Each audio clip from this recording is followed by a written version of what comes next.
Hi, this is Keith Weaver with the Top Executive Strategy Podcast, where CEOs, COOs, and business owners share strategies for success. This is 6 questions in 9 minutes because the best strategies are concise business advice. And so we're going to get right to our guest today. So question number 1, in a few sentences, tell us who you are and what you do. So my name is Douglas Jackson, and I am the CEO of Project Cure. We are the largest organization in the world delivering medical supplies and equipment into the poorest places in the world.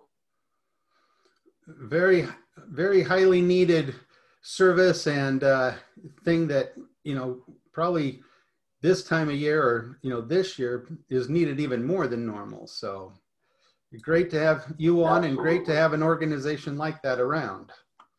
So, well, thank you. So question number 2, what's the best thing about being a business leader?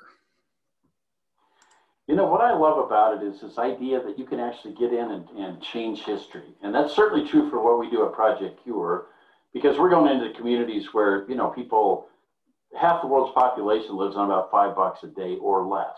And so these places, when you get sick, when you have a baby, a lot of times people just die. And we're changing history by doing the things that we do. But everybody can do that. And when you're a business leader, you get to impact a lot of different things. You've got employees, you've got customers, you've got the community, all of what we call stakeholders, and we can get involved in those people's lives. When we do that and do that effectively, we do change the world. And I like the idea of changing history, because it's long lasting. I really like that concept. So question number 3, I hear from other business leaders that a lot of times their people strategy can be more time consuming, difficult than their actual business strategy in their business. Your thoughts? That is so true. It really comes down to execution, and execution comes down to people. And we can have the greatest ideas in the world, but if we can't lead, if people don't want to follow us, then it just goes in paper as a really good idea. Sometimes that's messy. I've got a friend that always says people are messy, and that's exactly right. And but you can't do anything without a team. And so that's that whole notion of your EQ is more important than your IQ, your emotional quotient, and whether or not you can relate to other people is way more important than whether you have the best idea. And like you kind of insinuated, it really comes down to having a great leader that can do that. So, right. Yeah, people like direction. They like vision. We want to know what we're doing. And, we've got 30-some thousand volunteers at Project Cure that come and help us. And they're willing to give the time, but they want to know why. And so we have to talk to them about the why. And then they want to know what. And if we can say, look, this is why we do what we do, and this is what we do to achieve the why, then that makes space for people to get involved and have a great experience with us. And I think it's a lot harder to lead volunteers because, as an employee, you at least have the incentive to make money. As a volunteer, the only incentive is to do good. And like you said, to be a part of that vision and part of that history making. So it can be a little more difficult leading volunteers, I imagine. Well, I think actually the other way around. I think it's easier to lead a volunteer because they're there because their heart tells them to be. If the only thing that we have to motivate people is money, somebody else is going to pay them more money. Or we get what Daniel Pink in the book Drive, he talks about the fact that at some point, somewhere around $60,000 to $70,000, money starts to lose its motivational factor. And what we start looking for is purpose. We start looking for autonomy. We start looking for self-betterment and things like that, instead of just the cash. And so, if I tell my team, if you're counting on money to motivate people and to manage people, you're looking in the wrong place. The place to motivate and manage is in the heart first. Well said. All right. Question number 4. What strategy would you like to share with other business leaders today? Well, this goes back to what we were just talking about. This notion that, I get business people come along and say, well, hey, we can teach you how to run your nonprofit like a business. And I look at them and say, well, here's the thing. I have 30,000 people on my team, And they show up and they work from their heart and their soul. They're motivated by mission. You call the office, that's a volunteer. And we do a lot of stuff. You know, if you come into my office today, my desk is donated.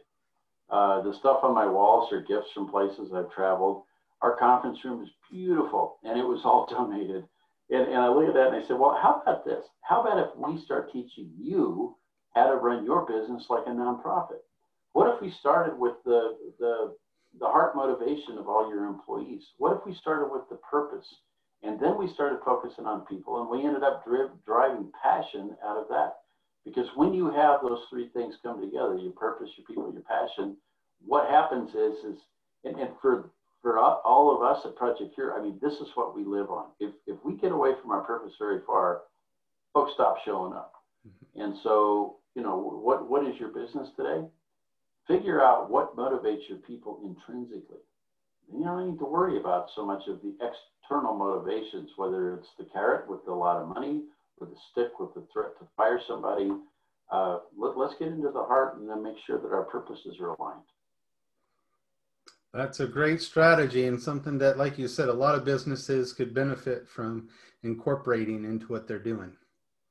So right. Thank you for sharing that. So question number 5, what other successful business owners, CEOs like yourself, would you like to acknowledge here or you think would be good on this podcast? You know, I have become a voracious reader. I'm a part of a group called Vistage, and I've got a coach named Don Myers who I really appreciate. One of the things that Don and I do is we pass books back and forth. And so we really try to read and to, expand our knowledge base and things like that. I will read anything that Seth Godin writes. The guy is just absolutely incredible, and I've had a chance to get to know him a little bit. I think he's fantastic. Cal Newport has some really incredible stuff that he's writing. And even when we don't get a chance to spend some time with some of these business leaders like that, Jerry Kalania's book Reboot is an absolute best.